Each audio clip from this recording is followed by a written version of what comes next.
Halo, halo, apa kabar? Assalamualaikum warahmatullahi wabarakatuh. Semoga selalu dalam keadaan sehat walafiat. Saya Hersbun Arif dari Forum News Network. Senang sekali bisa kembali menjumpai Anda semua. Gimana? Sebagian masih ada yang mudik, ya. Sebagian sudah ada yang mulai kerja, sebagian ada yang melotot di depan laptop atau di gadget karena sedang merenungi apa yang bakal terjadi dengan Indonesia gara-gara perang dagang dari Trump.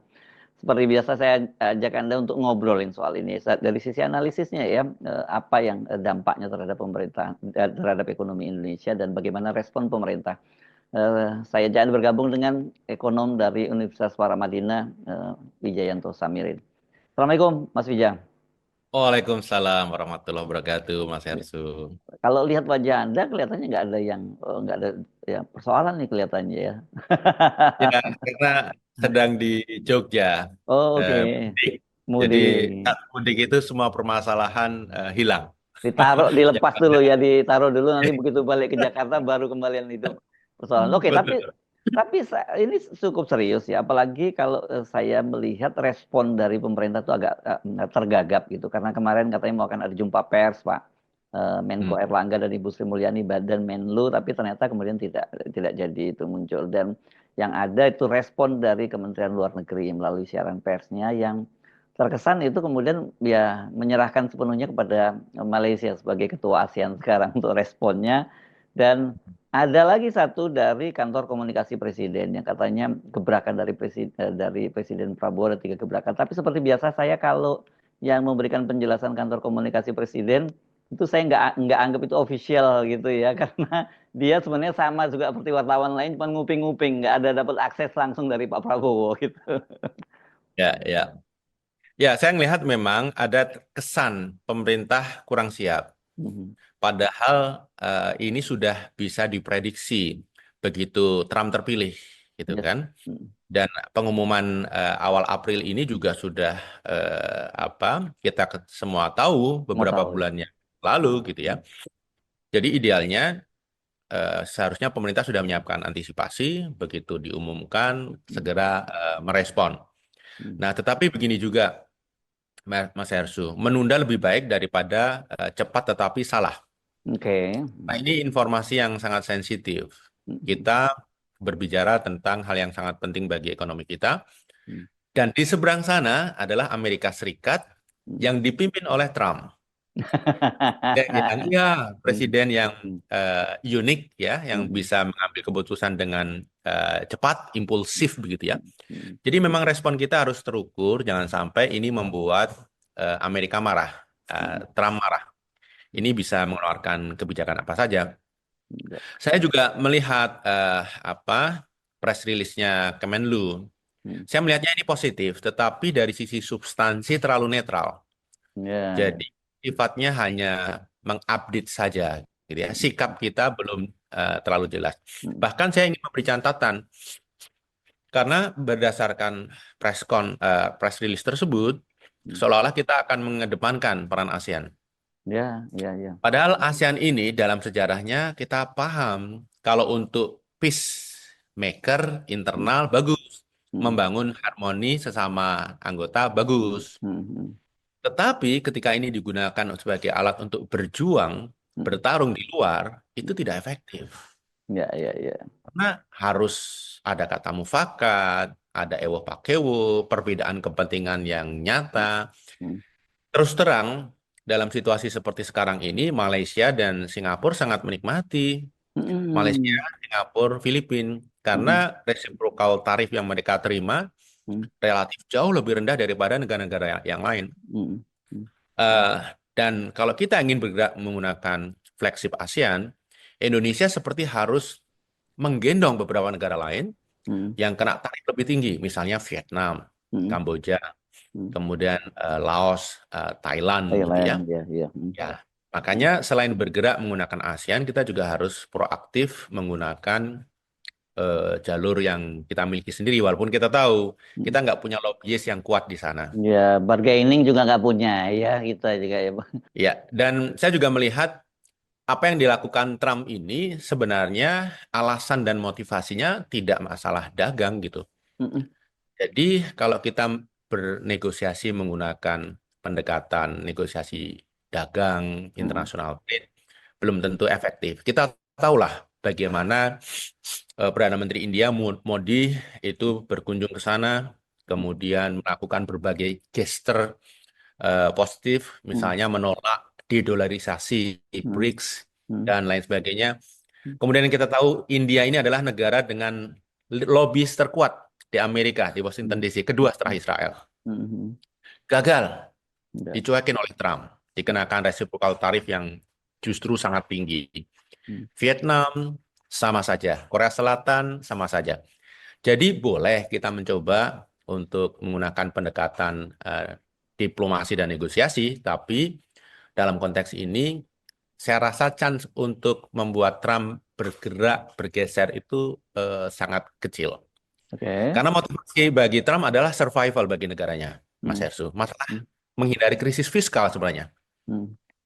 Oke, jadi artinya kalau eh, kita lihat dari sisi apapun, ini rasanya terlalu berat untuk peluang negosiasi seperti yang direncanakan oleh Kemenlu, karena Kemenlu katanya akan mengirim delegasi ke Amerika untuk melakukan negosiasi.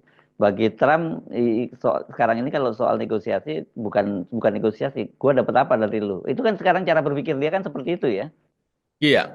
Jadi dalam beberapa kesempatan saya juga harus harus menyampaikan kita harus berpikir out of the box. Ya. Jangan sampai kita bertarung sementara yang kita lawan itu hanya decoy. Hmm. Misalnya begini, kalau kita lihat narasi Trump sejak kampanye hingga sekarang, Trump dan Elon Musk ya, Ya.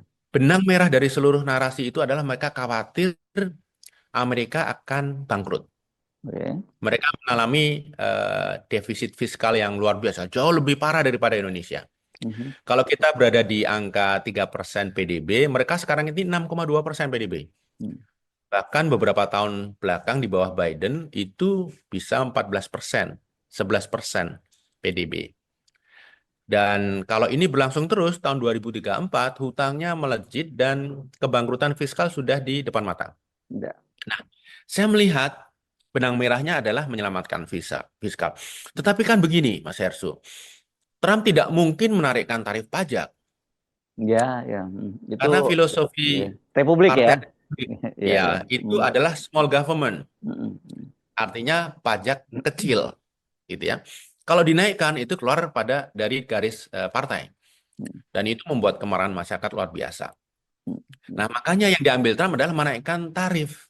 mm, Sama saja tarif itu nanti yang membayar rakyat Amerika. mhm. Ya karena bahan bara jadi mahal ya jadinya ya. Ya, Mm, bagi pemerintah federal masuk dari tarif atau masuk dari pajak sama. Ini sama-sama uang gitu ya, mm, mm, penerimaan. Tetapi ketika yang dinaikkan adalah tarif, Trump jadi punya keleluasaan menarasikan sesuatu. Ini kecerdasan Trump. mm, Dia bisa menarasikan, kami ingin melindungi industri Amerika. Saya ingin menciptakan lapangan kerja di Amerika. mm, Saya akan memprotek pasar mm, Amerika dari mm, produk asing gitu. Ini kan narasi yang sangat powerful, mm, sejalan dengan MAGA, sejalan dengan American First. Jadi menurut saya karena goal utamanya adalah menghindari krisis fiskal yang parah, jadi apapun negosiasi dari berbagai pihak itu tidak akan berpengaruh gitu. Karena mm, bagi mereka mm. ini survival Ya, ya, eh, ya. apa, isu gitu bagi Ya, Amerika. ya, ya. Jadi kalau sekarang misalnya hitung-hitungan kenapa kok Indonesia kena 32, terus kemudian Malaysia kena dan Singapura cuma 10% dan sesuai dengan alasan basis hitung-hitungannya karena dihitung dari surplus dan kemudian nilai nilai ekspornya, saya kira itu cuman apa ya justifikasi saja akal-akalan aja dari mereka kan gitu ya. Saya mencoba mencari data yang kredibel ya. enam puluh Mm, empat persen ini didapat dari mana gitu. mm. Nggak ketemu, Mas Angka Hersu. surplus anu kita ya, nilai anu kita ya, surplus dagang Eh, dengan mereka ya. Jadi 64% itu klaim Amerika bahwa ini nilai Hmm. tarif atau Tarif. apapun yang Oh ya. dianggap ekuivalen dengan tarif atas produk Amerika ke Indonesia. Oh oke ya, sebaliknya ya. Nah, 64%. Nah, mereka memasukkan non-trade barrier, mereka memasukkan kerumitan proses birokrasi, Mm-mm. mereka memasukkan TKDN, dan apapun yang sebenarnya itu bukan tarif yang kuantitatif. Mm-mm. Nah, justifikasinya apa sehingga keluar angka 64%? Nggak ada. Mm-mm. Jadi mereka ya seperti perang urat syaraf aja, masukin angka Mm-mm. 64%, pesan ke Indonesia, look Indonesia, you tarif me 64%, so Mm-mm. I have the right to Mm-mm. retaliate, gitu ya. Nah, retaliasinya 32%. Masih baik lo Dan gua jangan gitu salah, ya. Cuman separuh lo gua gitu ya kira-kira dia ngomong gitu ya. Mas Oke. Heru, Hmm. 32% itu bukan tarif yang harus kita bayar, itu additional. Tambahan ya. Ya, resiprokal. Jadi prinsip reciprocal tarif itu menambahkan dari tarif yang sudah ada, Hmm. gitu. Nah, yang menarik adalah ya mereka seperti semau-maunya gitu, mau Hmm. resiprokal tarifnya seperti apa. Hmm. Dan karena saya melihat Amerika ini, Trump ini dalam posisi desperate. Hmm. Hmm. Jadi seperti orang tenggelam, Ya. apapun kan coba diraih gitu ya. Hmm. Ranting besar, ranting rapuh, kecil coba diraih untuk bisa mengapung. Hmm. Makanya Mas Yasu, kalau kita lihat list negara-negara yang kena tarif itu, bayangkan negara-negara kecil Hmm. yang ekonominya rentan dan transaksi dengan Amerika perdagangannya kecil sekali, nggak meaningful, kena tarif tinggi. Hmm. Artinya penentuan tarif ini menurut saya eh, dengan cara-cara yang simplistik gitu. Ya, iya. Oke, tapi kan dampaknya ini satu kita ngomong dari Indonesia dulu ya. Kan Hmm. seperti kalau kita sebut ini karena di seluruh dunia jadi ini semacam pandemi ya. Ini dari yang Hmm. disebar oleh oleh Ya, ya. Trump. Jadi kayak COVID kemarin begitu dinyebar. Sementara kita kan banyak komorbidnya. Dan kan begitu yang banyak Hmm. kemarin kalau kita ingat pada saat COVID yang banyak menjadi korban adalah mereka-mereka yang punya komorbid. Tapi kalau anak-anak muda yang masih sangat sehat dan sebagainya, oke, mereka kena COVID juga, tapi makanya mereka survive. Nah, saya kira Indonesia situasinya seperti bukan seperti anak-anak muda itu. Kita seperti orang-orang yang banyak komorbid sekarang ini. Ya, sebenarnya Indonesia punya banyak komorbid ya, masalah Mhm. fiskal, masalah rupiah yang rentan, masalah pasar modal, masalah tenaga kerja, masalah deindustrialisasi, banyak sekali komorbid. Jadi ketika dihantam taruhlah COVID gitu ya, ya kita berpotensi untuk sempoyangan. Padahal kita tahu COVID ini akan datang Ya, sejak ya.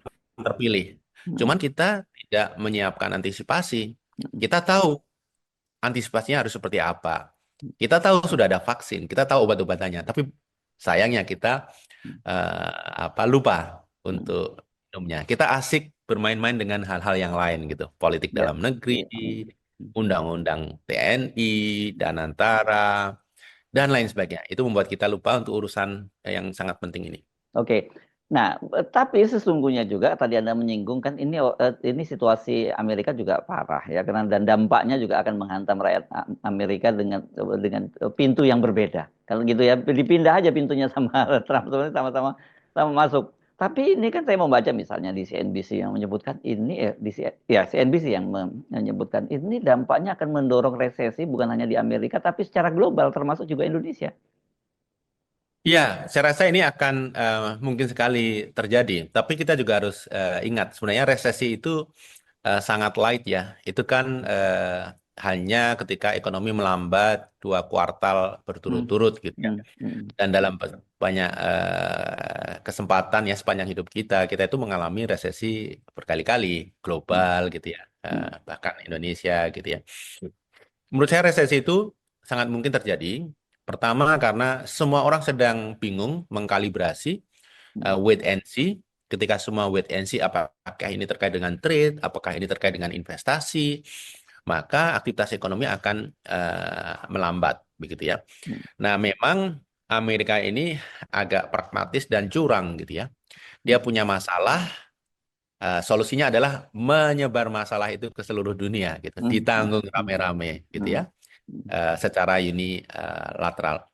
Tapi kalau untuk Indonesia, saya tidak yakin kita akan mengalami resesi. Oh, oke. Tetapi saya sangat yakin Indonesia akan mengalami pertumbuhan ekonomi yang lambat Hmm. tahun ini dan tahun depan. Saya dalam beberapa kesempatan mengatakan mimpi untuk tumbuh 5% saja tahun ini itu mimpi yang terlalu muluk gitu ya. 5% 8 ya, apalagi 8%. 5%. Hmm. 8% tahun 2028 menurut saya juga sangat sangat berat gitu ya. Hmm. Karena kita berangkat dari basis ekonomi yang kaki-kakinya itu shaky goyang, Oh ya. tidak kokoh begitu. Hmm. Oke. Nah, oke, tapi saya kira kita biarkan problem Trump karena dia sendiri yang memulai, biar dia yang mengakhirinya atau dia biar mengalaminya. Apa yang bisa dilakukan oleh pemerintah Indonesia dalam situasi sekarang ini?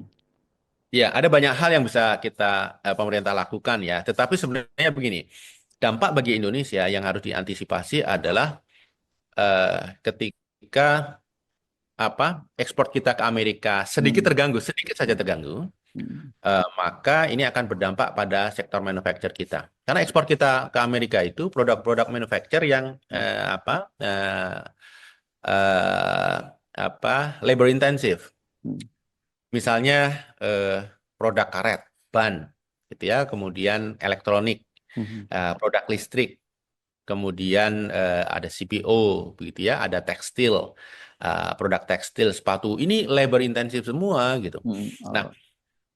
kalau dengan Amerika sendiri sebenarnya penurunan ekspor itu kita nggak perlu terlalu khawatir. Iya akan menurun, tapi tidak perlu terlalu khawatir. Kenapa? Negara-negara yang menjadi saingan kita itu kena reciprocal tarif yang justru lebih besar Hmm. Maksudnya atau apa? minimal sama. Cina misalnya gitu. Cina itu kena lebih tinggi. Hmm. Kemudian Vietnam, Hmm. Thailand, India hampir sama. Kemudian Bangladesh lebih tinggi. Kalau Hmm. kita berbicara produk-produk itu kan sebenarnya saingan kita mereka. Ya, ya, ya. Artinya kita terbebani, mereka terbebani juga, bahkan sebagian terbebani lebih berat. Nah, yang saya khawatir adalah negara-negara itu kan tidak mungkin menghentikan produksi ya untuk menstimulus ekonominya. Mereka tetap akan memproduksi dan bisa jadi Indonesia jadi target Hmm. pasar baru bagi mereka. Nah, kalau pemerintah lengah, kemudian border kita tidak dijaga dengan ketat, barang masuk melalui proses legal maupun yang banyak juga ilegal, maka kita kebanjiran produk import dengan harga mungkin dibanting gitu ya karena mereka desperate. Ya industri dalam negeri kita akan terdampak dan tren PHK akan makin memburuk. Nah, Hmm. yang saya khawatir juga dan saya prediksi tahun ini tren PHK akan memburuk. Hmm. Ya, Jadi ya. ini gulung, Mas Erso. Ada beberapa permasalahan, daya beli rendah, PHK memburuk, sehingga daya beli makin rendah pada saat yang bersamaan penerimaan pajak pemerintah turun begitu. Kemudian berhutang makin sulit, bunganya mahal, berhutang bagi pemerintah ya. Kemudian pembeli surat utang kita juga makin terbatas gitu ya karena mereka melihat risiko Indonesia relatif tinggi saat ini. Nah, apa yang bisa dilakukan pemerintah? Saya melihat ada banyak hal yang bisa dilakukan pemerintah, tapi yang paling urgent, yang pertama adalah kita harus memastikan cadangan devisa kita memadai. Karena ujungnya Hmm. rally kayak gini ini kan jadi perang currency. Ya, ya, itu yang serius. Makanya saya Ya, tertegun ketika ngomong soal cadangan devisa. Mau nggak mau ya, BI kan harus intervensi terus nih kalau situasi ya, rupiah ya, melemah. Oke? betul. Karena ketika rupiah mulai melemah, itu juga membuat turbulensi makin parah karena Hmm. investor segala macam makin khawatir masuk ke Indonesia. Nah, cadangan devisa harus ditingkatkan. Kita sudah punya strategi bagus, yaitu kebijakan baru terkait devisa dana hasil ekspor, Ya. sumber daya alam, Hmm. yang harus diparkir 100% di Indonesia selama 1 tahun. Itu harus diimplementasikan dengan benar. Karena ini akan membuat cadangan meningkat dan cadangan ini murah. Karena Mas Herzo, walaupun kita sebut cadangan devisa, selama ini sumbernya adalah utang. Ya, Jadi kita punya US dollar banyak karena kita menerbitkan SBN, kita menerbitkan SRBI. Uang masuk dan ini bukan uang kita yang ada di tangan, ini uang pinjaman ya, yang ya, kita ya. klaim sebagai cadangan devisa. Yang kedua, kita itu harus menyadari bahwa sekarang ini ada begitu banyak negara yang merasa senasib sepenanggungan dengan kita. Dibully oleh Amerika. Nah, korban bully ini itu harus bertemu dan harus membicarakan solusi. Hmm. Perasaan senasib ini membuat kolaborasi menjadi lebih mudah menurut saya. Misalnya dengan India, dengan Cina, dengan Thailand. kita harus perluas kolaborasi. Timur Tengah. Yang sangat penting adalah dengan EU. Uni Eropa. Iya, kita free trade dengan EU ini sudah 12 tahun lebih nggak selesai-selesai. Ini Hmm. mangkrak ini. Hmm. Harus dituntaskan karena EU adalah peluang pasar yang luar biasa bagi kita. Itu yang kedua. Yang ketiga, menurut saya pemerintah harus memberikan stimulus pada ekonomi domestik. Ya. Jadi Mas Hersu, program-program jangka panjang, mahal, boros anggaran seperti MBG, kemudian IKN, kemudian hilirisasi, tunda dulu. Hmm. Gunakan untuk program-program yang memberi stimulus bagi ekonomi rakyat, yang menciptakan lapangan kerja, mendongkrak daya beli. Karena ketika demand dari pasar ekspor itu sedang turun, sebagai negara dengan populasi besar, kita beruntung dengan cara menstimulus konsumen di dalam negeri supaya mengkonsumsi. Itu yang ketiga. Yang keempat, menurut saya ini yang dinanti banyak pihak. Pemerintah hingga saat ini tuh belum jelas Indonesia ini akan dibawa kemana. Karena belum ada kebijakan komprehensif yang realistis, Hmm. yang jelas kapan dilakukan, siapa yang melakukan begitu. Hmm. Ini harus segera disiapkan. Sehingga confident dunia usaha, confident investor itu terbangun. Hmm. Nah, yang terakhir, kita harus siapkan tim negosiasi yang handal, Mas Hersu, Ya, ya. untuk bicara dengan Amerika Serikat, untuk berbicara dengan Uni Eropa dan negara-negara lain, terutama dengan Amerika Serikat. Walaupun, seperti tadi saya sampaikan di depan, 6 bulan ini, 1 tahun ini, tidak mungkin pembicaraan itu dituntaskan. Kita butuh waktu lah, karena pemerintah Amerika, mode Trump sekarang ini sedang sangat agresif. Ya, oke. Oke, kita bisa ngomongin berusaha memberikan semacam advice, bukan hanya sekedar kritik gitu ya. Tapi persoalannya apakah ada sense of crisis itu pada pemerintahan kita? Jangan-jangan gitu yang merasa khawatir hanya kita, tapi pemerintahan kan seperti biasa selalu menyatakan Indonesia sedang baik-baik saja. Ya, ya, ini kita lihat ya. Kalau kita anggap PCO itu perwakilan suara pemerintah ya, baru Mm-mm. saja kan ada statement merespons reciprocal tarif Mm-mm. dari Trump. Pemerintah Prabowo sudah menyiapkan 3 gebrakan. Tiga gebrakan. Yang pertama adalah mendorong kerjasama dengan negara-negara lain. Kemudian yang kedua mendorong program-program besar seperti hilirisasi. Yes. Kemudian yang ketiga mendorong program-program yang menciptakan demand di dalam negeri seperti MBG. Nah, Mm-mm. ini kan bukan respon. Ini Ini bukan sesuatu yang sudah didesain lama, gitu ya, ya. ini Kemudian kita makanya lakukan. clipping pemberitaan aja ini yang dia sampaikan. Iya. Artinya sebenarnya memang kita belum punya respon. Apalagi Hmm. kalau kita berbicara hilirisasi, justru itu yang harus ditunda. Ya. Kenapa? Kita fokus untuk menstimulus ekonomi dalam negeri. MBG justru itu harus dikurangi, dikalibrasi, jangan terlalu besar sehingga mengorbankan aktivitas ekonomi lain yang jauh lebih penting, Hmm. jauh lebih efektif untuk menciptakan lapangan kerja.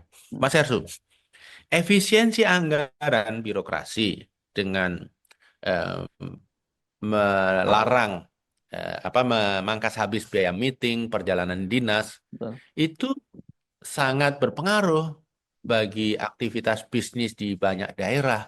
Ya kayak Jogja sepi ya mungkin hotel-hotel sekarang ya Tapi jadinya ya. saya dan keluarga itu kebetulan di bisnis hotel ya, jadi sangat memantau. Hmm. Sekarang sebelum Lebaran sepi, pada saat Lebaran pun okupansinya rendah dan Hmm. rate-nya rendah Hmm. banding-bandingan harga. Hmm. Secara nasional menurut Pak Haryadi Sukamdhani turun 20% kan Hmm. okupansi hotel selama Lebaran ini. Jogja mungkin lebih parah dari itu. Bali Jadi juga biasanya parah ya. Bali parah, Bali Hmm. parah. Hmm. Jadi yang seperti itu harus apa? Bolehlah efisiensi, tapi jangan terlalu drastis. Hmm. Ini membuat banyak bisnis berhenti, PHK, tinggal tunggu waktu akan terjadi. Atau anggaran PU dipangkas, Mas Ersu.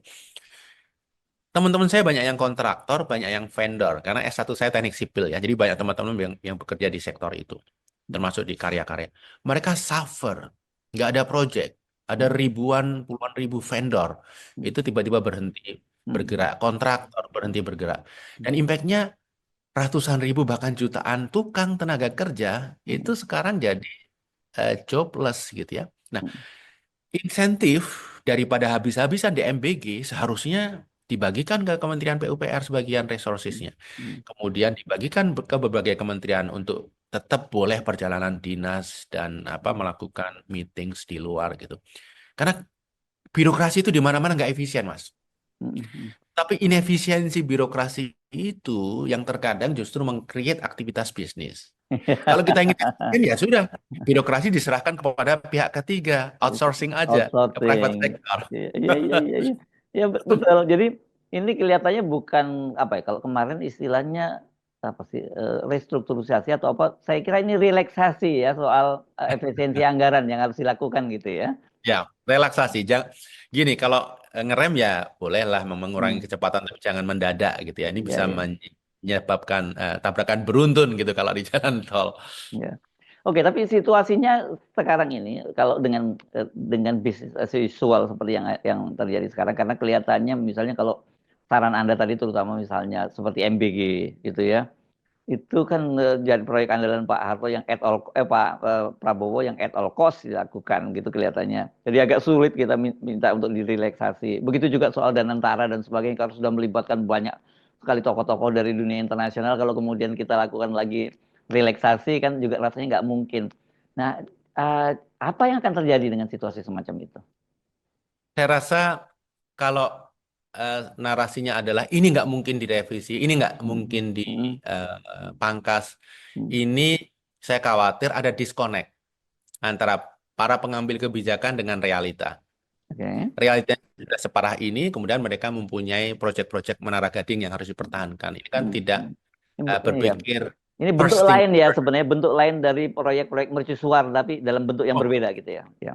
ya, ini mercusuar sekali gitu. Hmm. Apalagi Hmm. ketika kita melihat situasi fiskal, situasi ekonomi rakyat sedang sulit seperti ini. Jadi jangan sampai ada disconnect dengan reality itu. Hmm. Kenapa? Kalau ada disconnect dengan reality, solusinya harusnya ke kanan, tetapi Hmm. kita justru ke kiri. Hmm. Bukannya mengurangi permasalahan, bisa jadi justru memperburuk permasalahan. Gitu. Ya. Ya. Oke, jadi nah sekarang ini kalau itu kan saran kepada pemerintah. Kalau kepada publik apa yang yang bisa dilakukan? Ya, kepada publik ya kita harus bersiap bahwa apa perjalanan kita akan menanjak, Mhm. jalan berbatu, Hmm. jalan Berduri. licin, berduri, ada angin kencang dari depan. Ya, Hmm. kalau kita naik mobil harus pelan-pelan, ekstra hati-hati, Hmm. kencangkan sabuk pengaman gitu ya. Hmm. Jadi harus masyarakat harus menghindari spending-spending yang tidak perlu, Yes. harus efisien, harus first thing first. Kemudian dalam situasi kayak gini yang a big no adalah kredit. Kredit. Mengajukan kredit untuk beli mobil, beli rumah yang tidak betul-betul dibutuhkan gitu ya. Hmm. Karena income kita kan belum tentu apa sustainable. Sustainable ya. Kemudian bunga juga dalam situasi kayak gini kan fluktuatif ya, berpotensi naik. Ya kalaupun terpaksa mau mengajukan kredit yang bunganya fixed rate begitu. Hmm. Hmm. Ya, Jadi tapi ada itu banyak. ya. Tapi itu kan buat mereka yang punya tabungan, yang mereka tinggal manage itu. Tapi bagi mereka-mereka yang tidak punya itu sulit untuk tidak terhindar dari pinjol dan sebagainya itu malah. Ya, ya memang apa yang terjadi saat Lebaran ini kan unik, Mas Herso. Mm. Yang pertama, tabungan masyarakat menurun. Yes. Artinya makan tabungan itu sudah dilakukan cukup lama. Kemudian pada saat yang bersamaan, pinjol melejit hampir Mm. 25%. Ya. Mm. Artinya tabungan sudah habis, mungkin kartu kredit sudah mentok, Mm. sehingga lari ke pinjol. Karena pinjol itu lebih mahal daripada kartu kredit. Oh, oke. Mm. Hmm. Pinjol itu lebih banyak, lebih mahal daripada kartu kredit, termasuk pinjol-pinjol yang legal. Ada begitu banyak eh, hidden cost Mm. yang apa tidak didisclose. Apalagi masyarakat kita yang tidak mempunyai literasi keuangan yang memadai, Mm. kemudian mereka sangat butuh, tidak punya alternatif, ya mereka gampang sekali termakan. Nah, terkait pinjol ini saya juga mengusulkan agar OJK lebih memprotek ya. Yang Ya, diprotek lah, jangan pebisnis pinjol gitu ya. Rakyat diprotek gitu. Karena ada begitu banyak hidden cost yang tidak didisclose sehingga orang yang sangat butuh, desperate, nggak punya dana, nggak punya alternatif, al- akhirnya ada Hmm, cara lain kecuali pinjol ya. iya, ya. Yes. Oke, jadi kita mesti ingatkan bahwa dunia sedang dan juga khusus negara kita sedang tidak baik-baik saja. Jadi kita harus berperilaku yang baik-baik, gitu ya caranya seperti ya. Iya, iya. Jadi apapun resources yang kita miliki harus kita manfaatkan secara efisien lah. Begitu Efisien. ibarat Hmm, efisien, hmm. ibaratnya kita akan menyeberangi padang pasir yang panjang, Yes. yang jauh, ya perjalanan jauh. Kita hanya punya beberapa liter air minum, Hmm. kemudian beberapa genggam gandum gitu ya. Ya, Ya kita konsumsi secara hati-hati supaya kita yes. bisa sampai tujuan. Nah, jangan lupa di situ berlaku kalkulasi ekonomi akhirat. Berbagi, berbagi itu akan menambah dari keberkahan dari rezeki kita. Itu yang penting kita ingatkan juga ya, Mas Wijaya ya. Betul, betul setuju. Bagi Hmm. yang berlebih dalam situasi kayak gini, donasi, zakat, apapun perlu didorong lah. Yes, Ini kesempatan untuk berbuat baik. yes, baik. Terima kasih, Mas Wijaya Samirin, ekonom dari Universitas Paramadina, Jakarta. Assalamualaikum warahmatullahi wabarakatuh. Waalaikumsalam warahmatullahi wabarakatuh.